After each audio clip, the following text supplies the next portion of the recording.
going on, everybody, and welcome back to another episode of JaAR. JaAR, for those of you that may be new, stands for Joe and Amy Review, and this is our usually weekly, but recently twice weekly show where we review the Magic stories.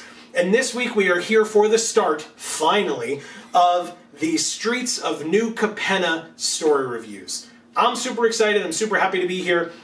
If you're unfamiliar with how we typically do things around here, I'm going to keep to the old way of doing it. We're going to review the stories in the order that they were released as best we can. And so, since the stories were released main story, side story, main story, side story, main story, etc., that's how we're going to review them. But it just means that we'll be reviewing a main story once a week and a side story once a week, since we're doing 2 a week anyway. So, as long as that is able to continue, that is how we're going to be doing it. It's just that we're starting with a Friday release, and it may be Thursday instead of Friday. We will see how it goes, but stay tuned, and honestly, as we always say, the best way to make sure that you're following along is to subscribe and ring that bell, so that you get notifications whenever any of our videos come out. And that's not, we're not mixing it up just so that you're forced to subscribe. It really is just based on our schedules and how we are able to end up doing things. You know, we work full-time jobs around here, so like, we're doing the best that we can. So please be aware, and thank you for joining us for any and all of these that you do, because we are really excited to get into these stories. So, because we're doing main story first, we are here today for Streets of New Capenna main story, episode 1, Homecoming by Elise Kova.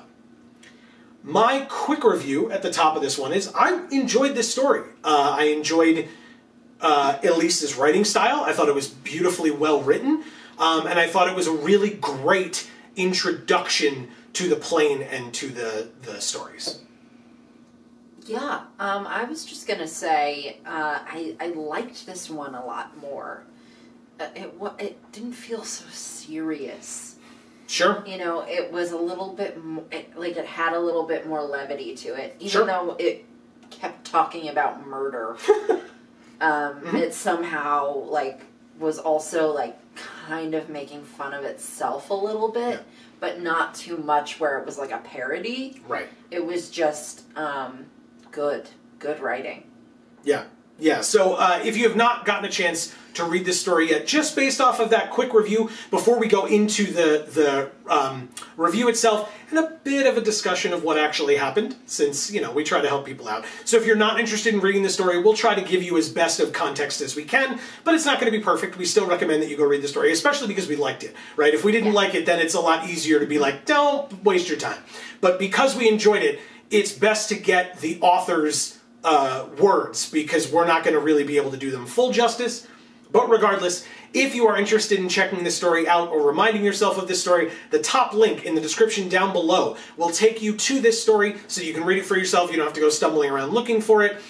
It's right there for you. So we encourage you to do that, and then of course, if you do leave to go do that, we would love it if afterwards you would come back here and join us so that you can join in on the discussion. If we say something that you agree with, that you disagree with, or if we miss a point that you wanted to make, we would love, as always, to hear from you in the comments down below, and we can keep that conversation going.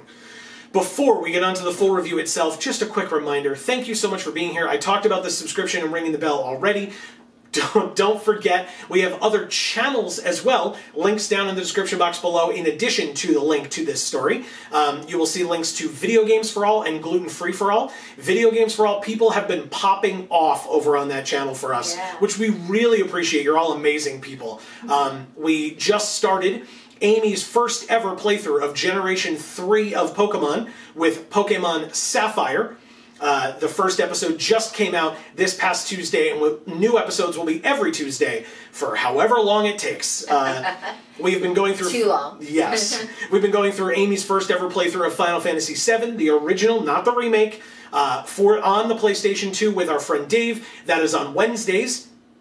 And we just recently started the Phoenix Wright Ace Attorney series, where I, as an attorney, and Amy, as both having never played this game before or seen it besides, you know, memes or whatever here and there, but having not seen or known the story of this game, are playing through it. We've got the first 2 episodes, I believe, up, and those are up every Sunday. New episodes every Sunday. And last but not least, we stream live here on this channel every Monday and Friday, 8 to 10 p.m. Eastern Time. We would love it if you would come and join us. When you subscribe and ring the bell, you can do the thing again, or you don't have to, whatever you want. It's just like, you will get a less enthusiastic It's fine. They get it. When you have those notifications on, you will be able to find out exactly when we go live as well. If for whatever reason you don't remember, 8 to 10 p.m. Eastern, not a problem. And on Mondays, if you're interested, we play MTG Arena, where we typically play limited, almost exclusively, but, you know, occasionally we'll throw a little random thing in here and there. And Fridays, we play whatever video game we happen to be playing. Today, because this video is coming out on a Friday, today we are continuing our playthrough of X-Men Legends 2 Rise of Apocalypse, 8 to 10 p.m. Eastern. Yes. We would love it if you would join us for any and all of those streams. Check out our other videos on this channel, on Video Games for All and Gluten Free for All, where Amy just recently had a new video come out at the end of March. Okay. So there shall be a new one for April. Exactly. So thank you genuinely for any and all support that you're willing to give. Please don't forget, because we're here on YouTube, likes and shares go a very long way. And if you want to check us out on Facebook and Twitter, those links down below as well. But that's enough of that nonsense. On to the actual review itself. I genuinely, especially because we just came off the heels of the Kamigawa Neon Dynasty stories, and the, like, Crimson Vow and Midnight Hunt stories, where I feel like I had critiques for, like, every single one of them. Yeah. I only had one critique for this story, where it was like, you know, because typically I'd be like, this makes no sense, why is this in there? Something like that, right? Something, like, negative, if you will, to say, or at least something where I was confused. It only happened once here. Only once. But it's a massive one. It's a massive one. And it has nothing to do with Elise Kova, by the way. I think she did a fantastic job. Again, her writing style was great. I really enjoyed the descriptions, and we both were like, you very much were just like, oh my god, that's so good. Like, right. When we would read certain sections or whatever. The thing that I had a problem with, a massive problem with, and I'm gonna try my best to not harp on it forever, but I am gonna bring it up when it comes up, and it came up now twice in this story, is Elspeth. Yeah. She's here, and that's awesome, because she's alive again. But we have no context for any of that. Right. And we're seemingly never going to, ever. It's never even been, like, since they were like, look, it wasn't up to snuff, we'll get it to you eventually. Unless I missed it, they haven't said a damn thing about it ever since. And it's just offensive that they, in my opinion, of course this is our show, it's our opinion, right?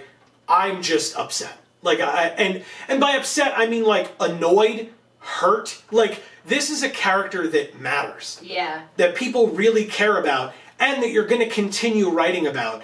And her story, that I'm a little biased, is connected to my boy Ajani, who I love. I love Ajani as a planeswalker. I'm sure that he would have come up plenty in the Theros Beyond Death stories. But for anyone who's not aware, the Theros Beyond Death stories don't exist. Yeah. They exist on the cards, and they exist through whatever, I forget what they called it, but when they previewed... Fiction? No. I mean, yes, but no. Officially from Wizards, when they released the cards, or like the card images, right, when they were doing previews... Oh, they yeah, released, they had like little paragraphs under each one. Well, next to, but regardless, they released like little images on like Twitter and maybe on their Facebook as well that told the stories of the cards.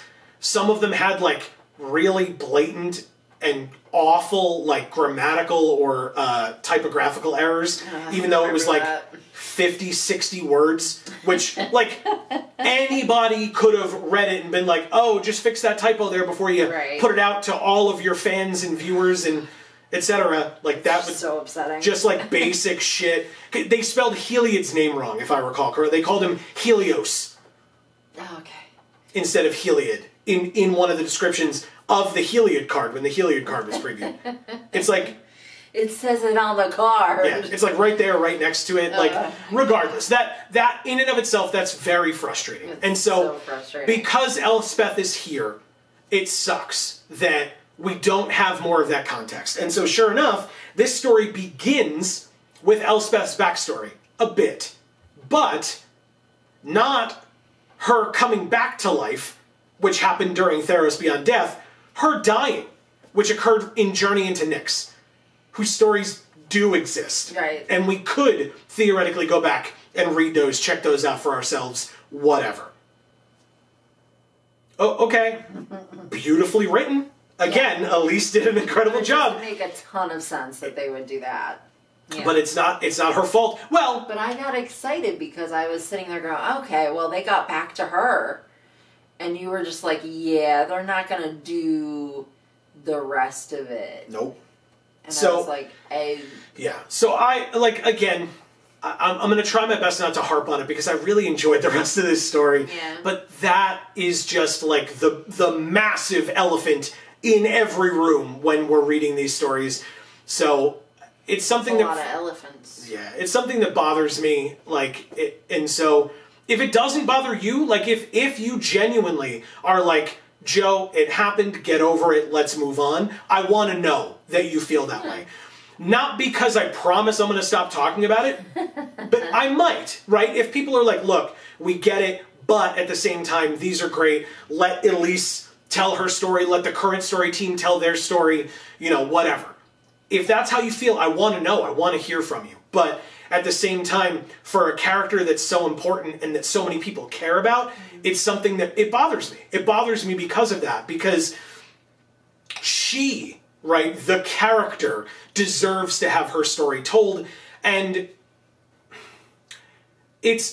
Elise didn't, maybe she did, but, because I don't have any inside information, but Elise probably didn't get to read the Theros Beyond Death story either, because it doesn't exist, right? They had written something that they didn't give to us because it was following War of the Spark Forsaken, where they pissed off so many of their fans that they were like, we owe you more. You deserve better from us, so we're not going to release Theros Beyond Death, because it's not up to snuff.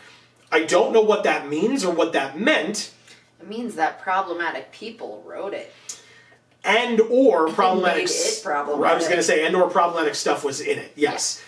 So, regardless, it's not here, we don't have it. I don't know if Elise got the quick rundown of like what we know about what happened in Theros Beyond Death that we got through just the cards themselves, or if she got more of an in-depth discussion of what the current story team understands to have happened in Theros Beyond Death. That is unclear, and as of this story, it does not yet matter. Right. For future stories that Elspeth is in here on New Capenna and or on other planes in the future, who knows if it will be relevant in any way, shape, or form, but I suspect, just a suspicion, that it's not, like, her time from coming back to life is likely just not going to be brought up, because that's a whole can of worms that they don't really want. So, it wasn't brought up in this one. I would be surprised if it's brought up in the next 4 of the main stories. But... not happy. Yeah. But, what I am happy about, we give away some things about ourselves around here, and some things we don't. We have our own lives, and yeah. It as honestly, and this is not to get you to come to them. If you come to our streams, we're a little bit more open about, like, if people are asking us questions, as long as we don't find it to be too personal, we're happy to answer them. Sure. We are quite Italian, or at least my family is quite Italian. You are part Italian and have now joined our family as well, and been kind of steeped in the traditions for many years at this point. I, as somebody who grew up in my family, as someone who is very Italian, I'm actually from my lineage, if people care. My family is 100% Sicilian. So that is where my family is from. But my parents grew up, and their parents grew up in Brooklyn, and Queens, New York City, here in the United States. And so the Maestros, which is who we talk about first, I have a little bit of a connection to them as well.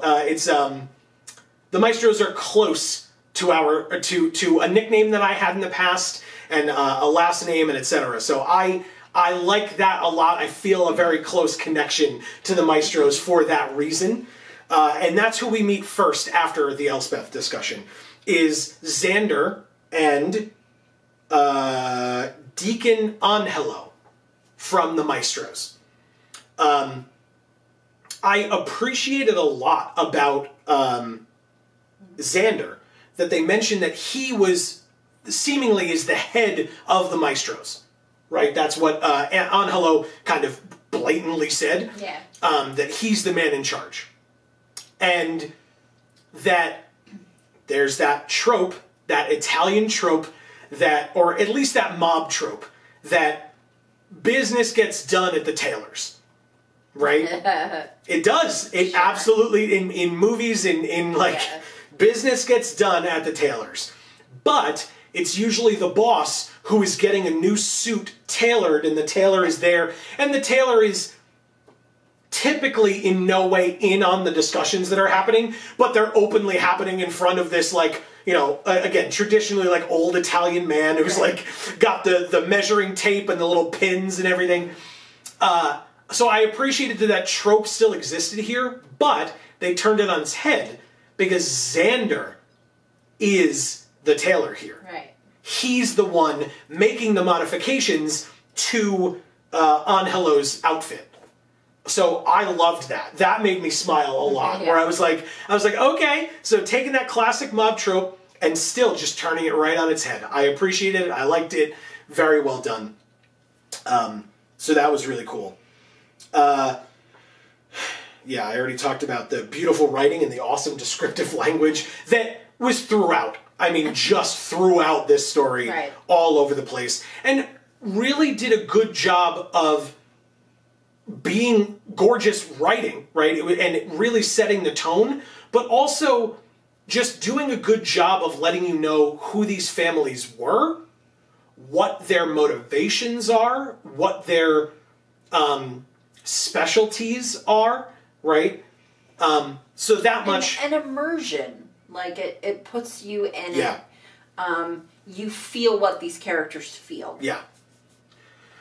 Because we've talked about this in the past few sets, and if and when it comes up here, we will review it and talk about it, but the Planeswalker's Guide to any set, but in this case it would be the Planeswalker's Guide to New Capenna, to my knowledge, has not yet come out.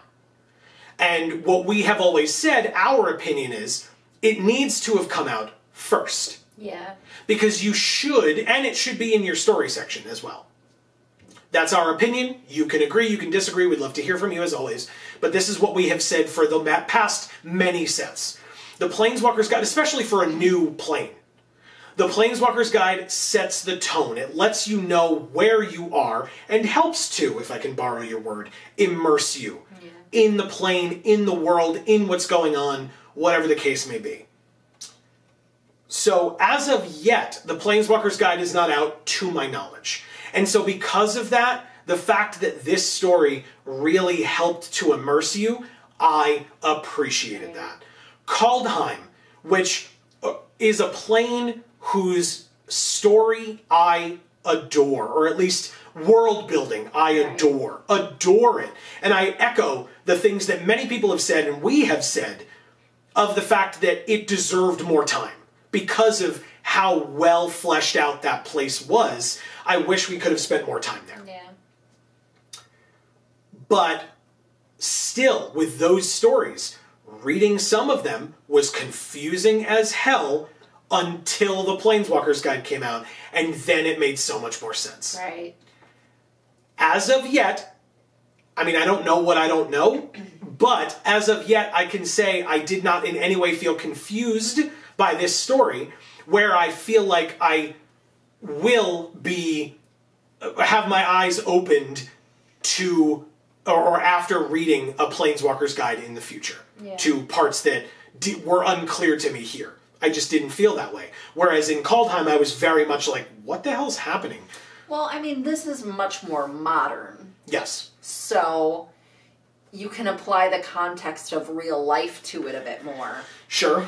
Than you can with, like, Norse mythology. Sure. Like, and just, you know. Yeah, and I mean, I guess I just mean, like, there were different factions on Kaldheim that were fighting with each other, but they weren't fighting with each other, but it was unclear whether they were, like temporarily angry with each other or if they'd always been angry with each other. Right. But reading the Planeswalkers Guide would have told you everything you needed to know about these two groups and their history with one another and etc. So, like, that was the thing that kind of frustrated me a bit about it. Whereas here, these families are pretty well fleshed out in this story. Yeah. You find out about the fact that Deacon Angelo is an assassin. Similar to how Xander used to be an assassin, but is now a bit older and kind of feeling his age, so to speak. He's the tailor. He's in charge of all these things, and he has done a lot of assassinations, but now it's Angelo's job. Angelo is a vampire. It's unclear what Xander is. To me. Like, we see the art of him with the horns, so maybe he's a demon. Like, that's kind of what we're... like a Capricorn sort of deal. Like a goat demon. He does have that kind of well-coiffed, like, beard, you know? So maybe. But yeah, so I liked hearing about the Maestros. We then hear about the Cabarettis. And I think the Cabarettis were more fleshed out than the Maestros were. Yeah. Because you find out more about them. The Maestros, all you really know is that Xander's there in Park Heights. Deacon Angelo is there. He goes out and kills people in his fancy outfit that Xander makes for him and modifies for him. But that's kind of all you find out, except that, you know, we hear about the Halo and stuff there and find out about the adversary, who I don't want to spoil for you. I have had it spoiled that I know who the adversary is. I will not spoil for you who the adversary is, so that you can hopefully be surprised if and when the story tries to do that, to surprise you with who the adversary is. Alright. But, you know, we shall see. But I think that the Cabarettis were a lot more fleshed out, and I'm sure you love them because they... I do. Because, one, they're leonine, basically, or cat-like in some capacity. And they're fun. And they're fun because they work or operate out of a dance hall. Yeah. And so there's, like, dancing and stuff going on. You pointed out something about what Jetmir is the, like, head of the Cabarettis, the grandfather of the Cabarettis. Ginny is his adopted daughter, which we find out about. So I'm not sure what race Ginny is. That was unclear to me. Because if she's adopted, she doesn't have to be leonine like her grandfather, right. or the grandfather, her father, her adopted father. So it's a little unclear. It does seem like Kit and Giada are, though. Yeah. But regardless, but you made a reference to something that the story talked about. I didn't write it down, but I remember of what Ginny was doing in the room. There was a great reference about, because, I mean, it's about the mob, right?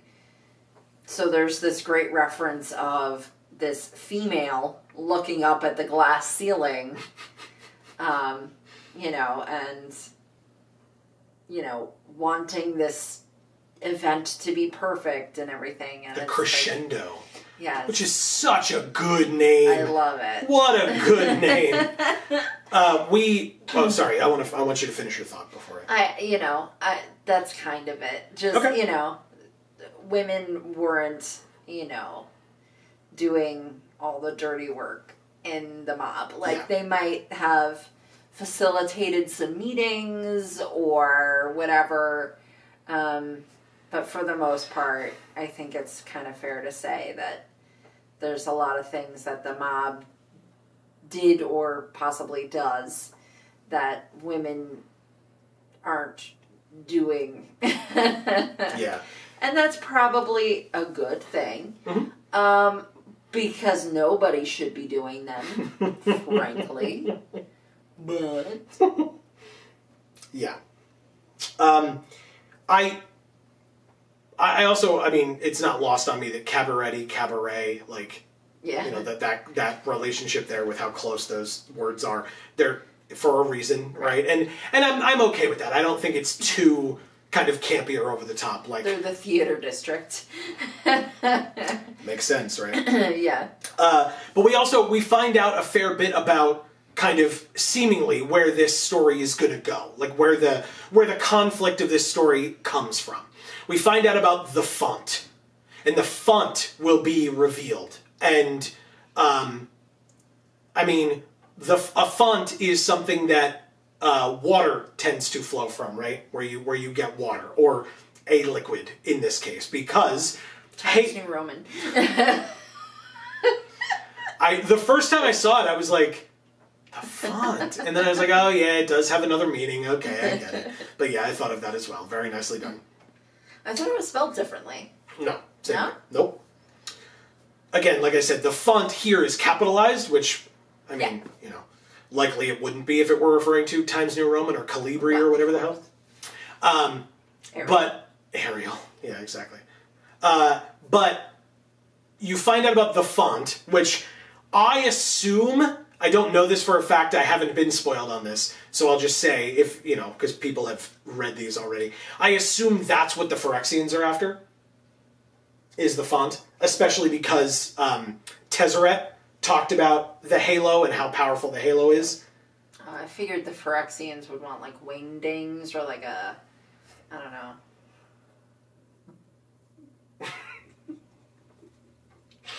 Because their language is also completely indecipherable.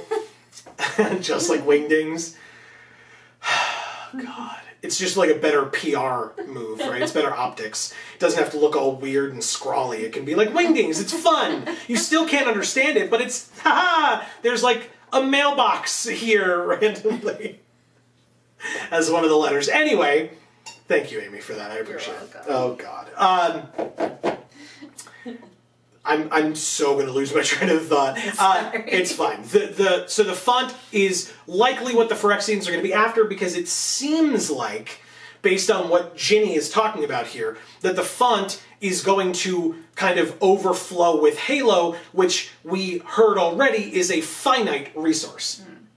But the font, it seems like, may just overflow with extra Halo for the families, and if the Cabarettis are in charge of it because of the crescendo, then they will be the ruling family, because they will be the ones in charge of the halo, which seems to be the recreational beverage of choice, at least among the like upper class, or the upper crust. I was going to say the people who could afford it. Yeah, good point, yeah. Well, and again, especially if it's a scarce resource, then yes, absolutely, it's going to cost through the nose, and only the elite are going to be drinking it, and only the top venues are going to be even able to get it or serve it or whatever. And seemingly be getting it from these mob families. Yeah. So,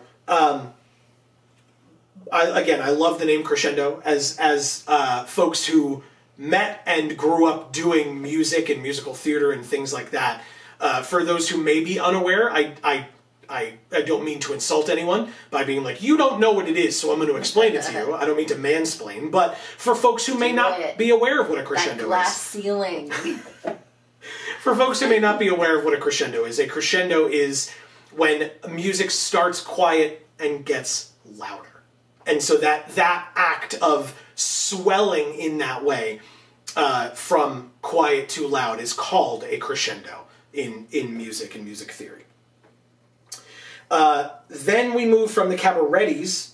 Oh, but by the way, the line that Ginny uses is saying that the font, when it shows itself, is going to put the Cabarettis on top, but it's going to change the plane in a fundamental way. Yeah. Which, again, still to me means that it's just going to overflow with extra halo, but will only be controlled by one family. That's what that's what my assumption is, but, you know, willing to always be proven wrong or whatever. It'll change it forever because everyone will become addicted, and They will make money endlessly because they'll be the only people who sell it. And then there will be prohibition again. Yep. Yep. So that they can then have speakeasies and more mob ties. Anyway. It sounds accurate. Then we move from the Ventilione, which is where the Cabarettis were, to the Chaldea, and the kind of under city part of the Chaldea, where we find Vivian Reed. Which is awkward AF. Not even just the fact that she's here being awkward AF, but the fact that she acknowledges the fact that this other planeswalker that she runs into, who introduces himself as Tezzeret, by the way, she meets Tezzeret. When you said that when we were reading it, I was just like, ugh, I'm sick of this guy. Yeah. He introduces himself as Tezzeret. She says that she has heard the name and knows that they were on opposite sides during the War of the Spark. Vivian is definitely somebody who is sure of herself, in so much as I don't necessarily, as of yet, think that just the act of going with him is outside of her character, but it's something that I'm going to keep my eye on. Okay. Because he mentions that they're going to go see Urabrask, who, for folks who have been around, are aware, is the red praetor, if you will, of the Phyrexians. So we have heard about or seen Vorinclex on Kaldheim. We just had Jin Gitaxias on Kamigawa. We, at the end of the Kamigawa stories, heard about Elish Norn, but have not seen her yet. And now we have heard that Urabrask seems to be on New Capenna. So we're getting there. We're hearing about a lot of them. It's happening. Yeah, things are sure happening. So there's that. Again, Vivian going with him after finding out, by the way, and again, whether that's important for her for later or if it was just for us is unclear. But she finds out that the kind of rank and file people on New Capenna, the ones who are like the working class, if you will, are not happy being ruled over by these elites and just shocking. Given scraps when the elites get, multitudes. I know that that's a really tough concept to grasp for everyone, and they've never heard anything like it before, but it's fantasy, you just kind of have to go with it sometimes, you know? Right. Suspend your disbelief for how this world operates. The poor people aren't happy with giving of themselves fully and not getting as much back from the ruling class. It just, for this world, that's just how it happens. But at least they get to eat cake. But they don't get to drink Halo. We hear about, we'd heard about the Cabarettis, we had heard about the Maestros. Now we hear a bit about the brokers. And by a bit, I mean like one line about them, which says, they impose themselves on our streets.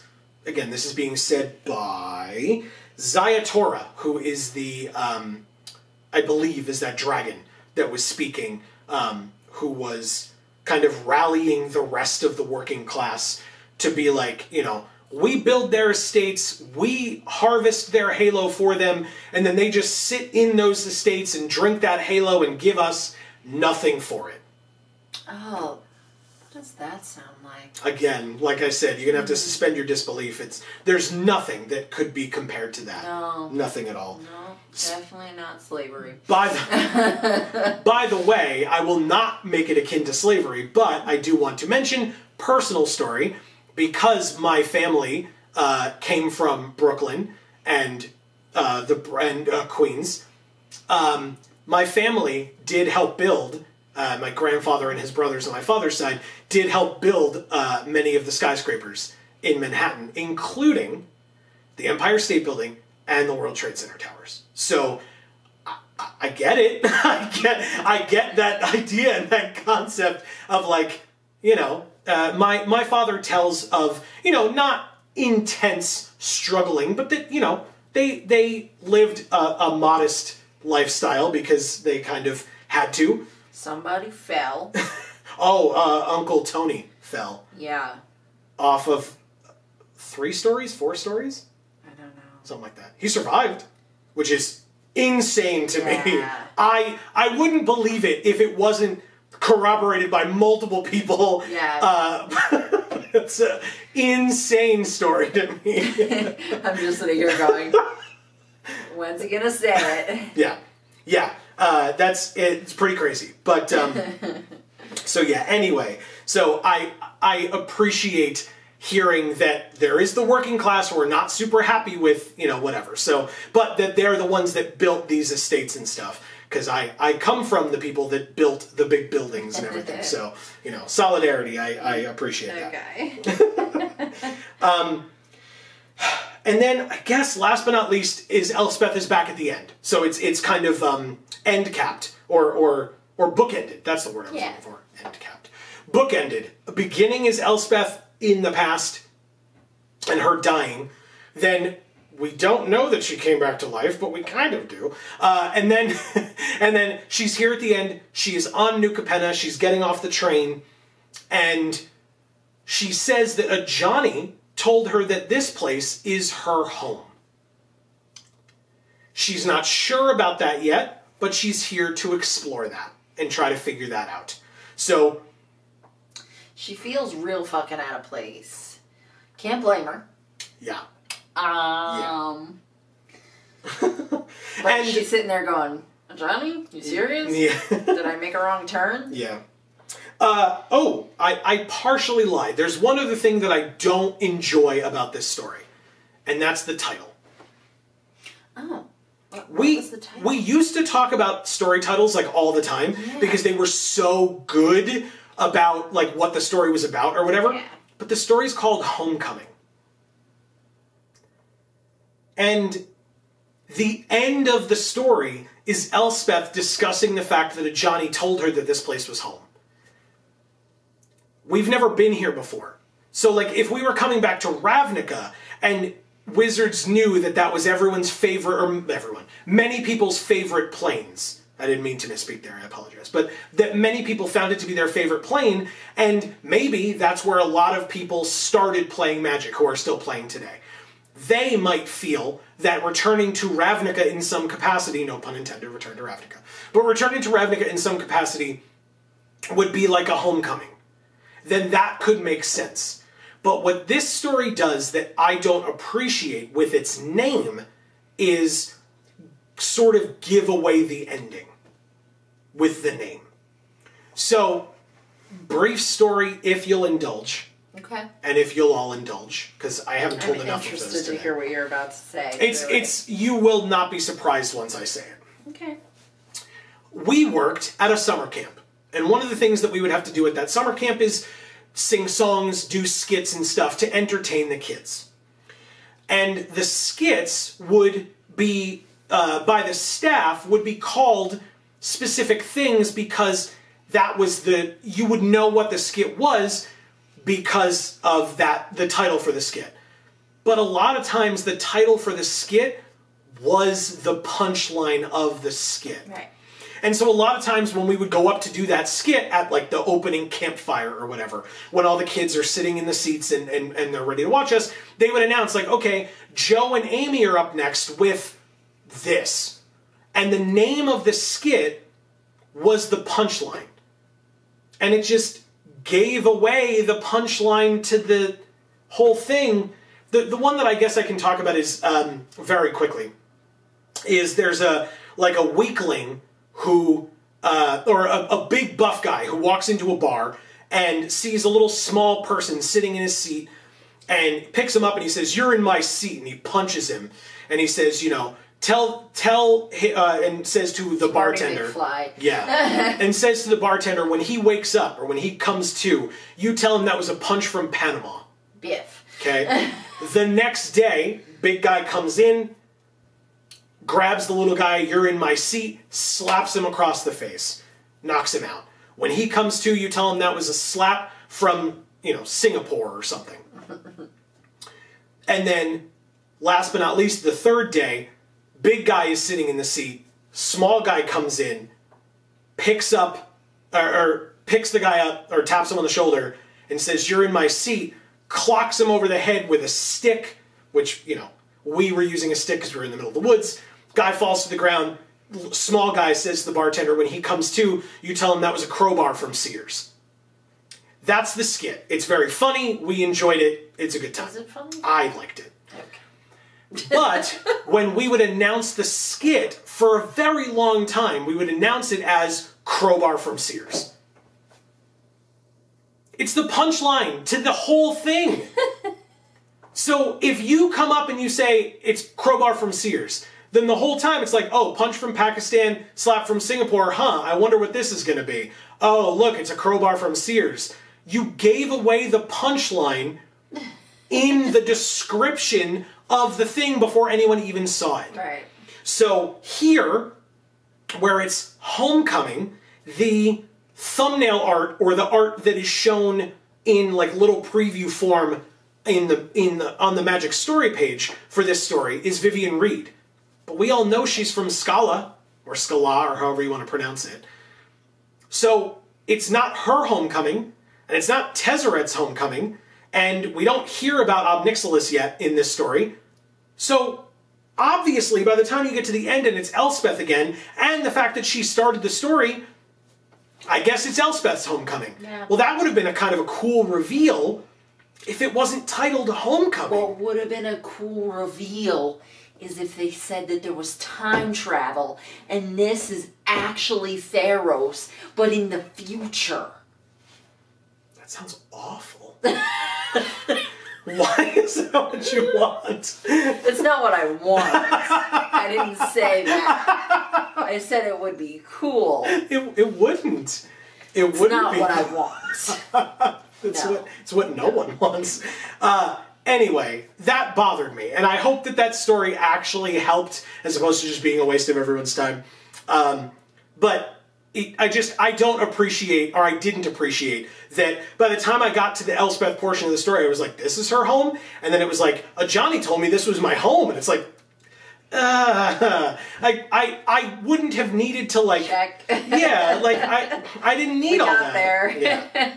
So that, again, of all of the things for me to have a problem with, that's just like an overarching thing. Again, beautifully well written, like amazing descriptions, really great immersing into the plane itself. So I really appreciated this story. That's just the only gripe that I had that kind of made sense for me to bring up at the end. So I hate to end it on a somewhat sour note. So I want to remind you, it was great, and I really liked it. So, But yeah, I mean, you're right that it is kind of like the punchline of the joke, because it's like the very end, yeah. right? And it's literally the last paragraph is like her showing up there. Well, what I mean by that is like they're not working up to how this is her home in any kind of capacity, right? All they're saying is that like she shows up here, Johnny said to go there, and it's supposed to be nice, but it isn't. Yeah. You know, Also, and then in the end, she's like, "Well, this must be home because Johnny said so." Oh, also, Vivian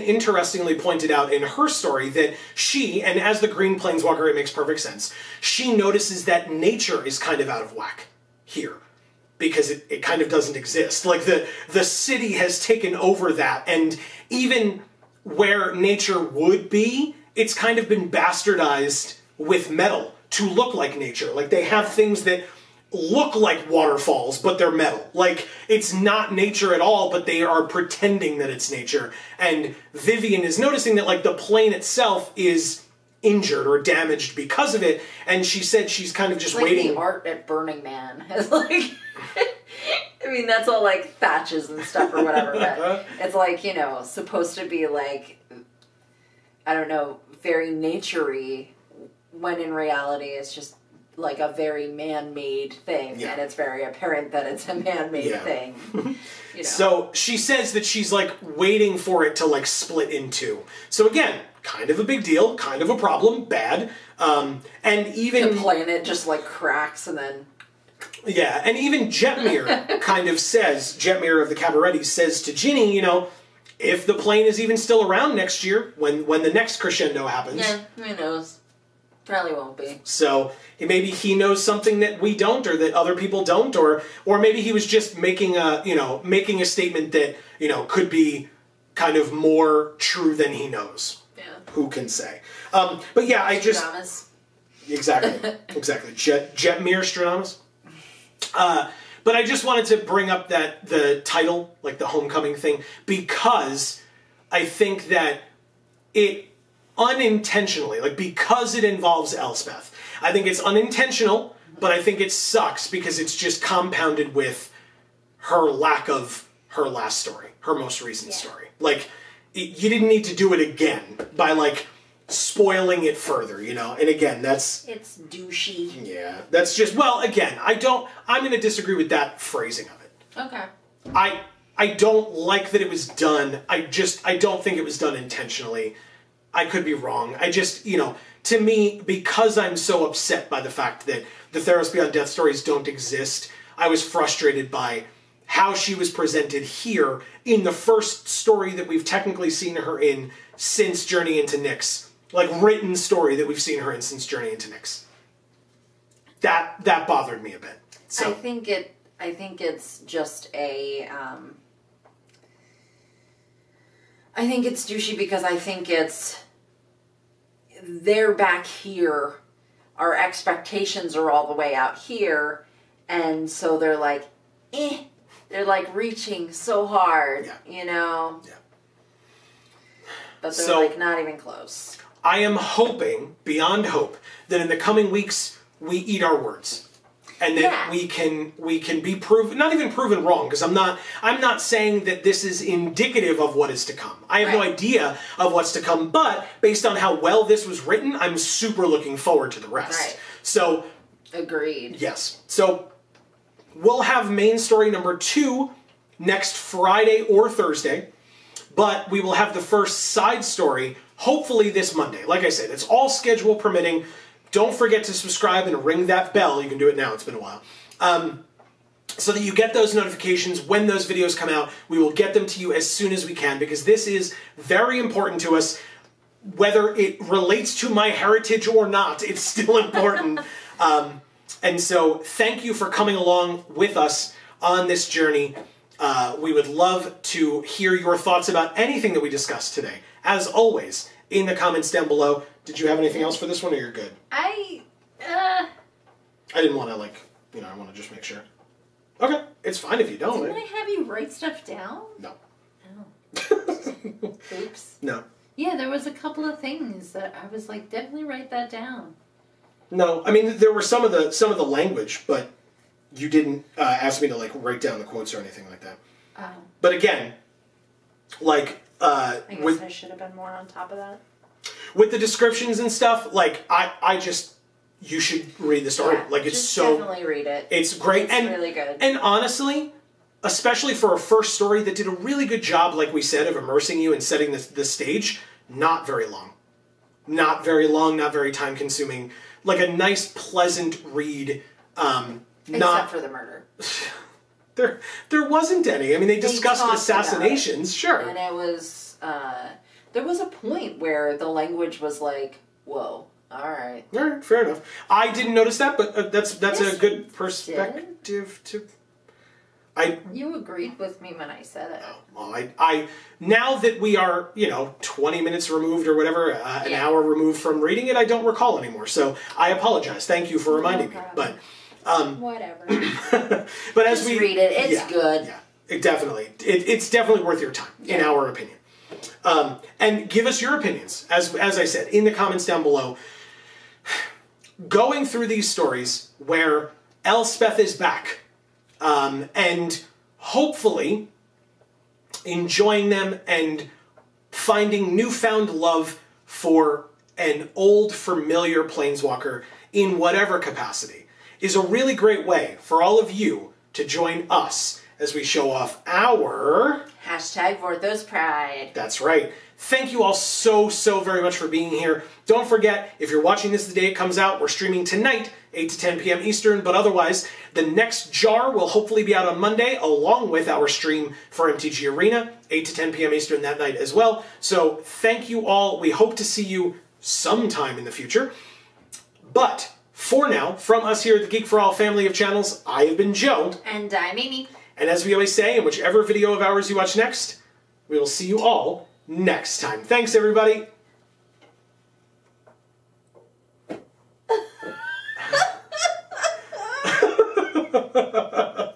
I was like, did I forget something? She's not waving.